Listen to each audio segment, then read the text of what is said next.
Walk in His path as Jesus showed us how.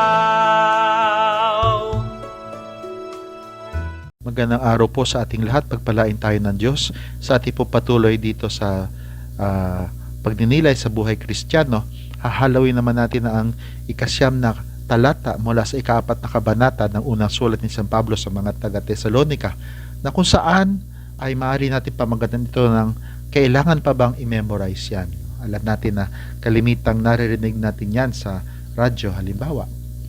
At ito ay mula sa Magandang Balita Biblia. Tungkol naman sa pag-ibig na dapat iukol sa mga kapatid sa pananampalataya, hindi na kailangang paalalahanan pa kayo dahil itinuturo na sa inyo ng Diyos kung paano kayo mag-iibigan. Ito itinuro na sa atin ng ating Panginoon Jesucristo sa pamamagitan ng kanyang salita, sa kanyang huling habilin noong unang Huwebes Santo, at gayon din sa pamamagitan ng kanyang sariling halimbawa.